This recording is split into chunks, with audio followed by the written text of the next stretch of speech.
રાજકોટ મહાનગરપાલિકાની આજે સ્ટેન્ડિંગ કમિટીની બેઠક હતી। આ બેઠકની અંદર રાજકોટ શહેરના 18 વોર્ડના અલગ અલગ વિભાગોના વિકાસ કામોની આજે દરખાસ્ત આવી હતી। કુલ 67 દરખાસ્તો હતી આજની સ્ટેન્ડિંગ કમિટીમાં અને કુલ મિલાવીને વાત કરીએ તો 1 અબજ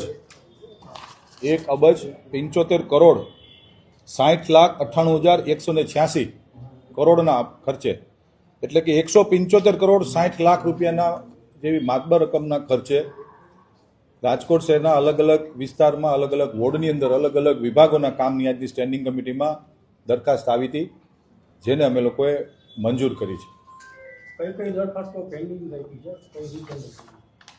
ખાસ કરીને પત્ર નંબર 6 છે, પત્ર નંબર 7 છે।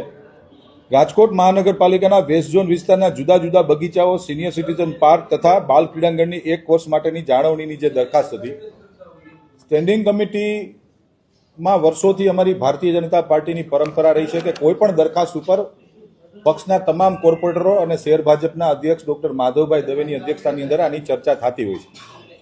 આ દરખાસ્તની અંદર વધુ પૈસા અમને જણાતા, કારણ કે 1 વર્ષ અને કુલ 33 બગીચાઓ છે, જેનો ખર્ચ 1 કરોડની આસપાસનો 1 વર્ષનો આવતો હતો, જે સ્ટેન્ડિંગ કમિટીને વધુ ખર્ચ લાગ્યો એટલે આ દરખાસ્તને અમે લોકોએ રીટેન્ડરમાં લઈ જઈએ છીએ કે ફરી વખત આનું ટેન્ડર કરવામાં આવે। ભૂતકાળમાં પણ અનેક દરખાસ્તો એવી હતી જેને અમે રીટેન્ડરમાં લઈ ગયા છીએ, જેમાં અમને ફાયદો પણ થયો છે, એટલે એને અમે રીટેન્ડરમાં લઈ જઈએ છીએ।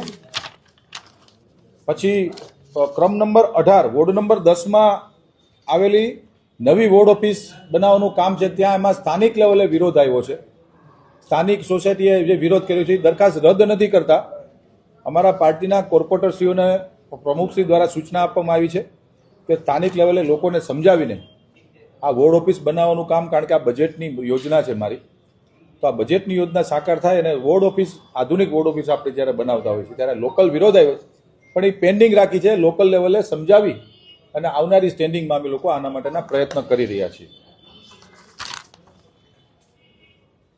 ક્રમ નંબર 51 રાજકોટ મહાનગરપાલિકાની હદમાં આવેલ મંજૂર થયેલ પ્રારંભિક આખરી રચના યોજના અંતર્ગત વાણિજ્ય વેચાણ હેતુ માટે તથા રહેણાંક વેચાણ હેતુ માટેના અલગ અલગ પ્લોટનું ઈ ઓક્શન, કુલ 5 પ્લોટનું ઓક્શન હતું, એમાંથી 1 પ્લોટ મહાનગરપાલિકા દ્વારા સેલ કરવામાં આવ્યો હતો, જેની નીતિ વિષયક દરખાસ્ત જ્યારે કોઈ પણ બિડર હોય છે, બિડરે જ્યારે કોર્પોરેશનમાં ભરવાના પૈસા 10% થતા હોય એની દરખાસ્ત આવી હતી, એ પણ હાલ પૂરતી અમે લોકોએ નેક્સ્ટ સ્ટેન્ડિંગ સુધી પેન્ડિંગ રાખી છે।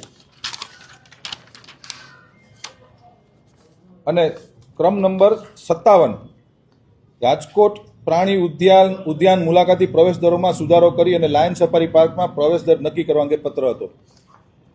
આપ સૌને જણાવતા મને ખૂબ આનંદ થાય છે કે પ્રદ્યુમન પાર્કની અંદર જે દરખાસ્ત ભાવ વધારાની આવી હતી, ભાજપના સૌ કોર્પોરેટર મિત્રોએ આજે ભાવ વધારાની દરખાસ્ત રદ કરી છે અને જે જૂનો ભાવ જે હતા પ્રદ્યુમન પાર્કમાં, એ જ જૂના દરે વેકેશનની અંદર રાજકોટ શહેરના નગરજનો પરિવાર સાથે પ્રદ્યુમન પાર્કમાં જાય, એના માટે કોઈ વધારાના ચાર્જ ન લગાડવાના અને જૂનો જે ચાર્જ હતો એ મુજબ નક્કી કર્યું છે। અને લાયન સફારી પાર્ક જ્યારે અત્યારે નિર્માણમાં છે, લાયન સફારી પાર્ક બન્યા પછી દરો અમે નક્કી કરશું।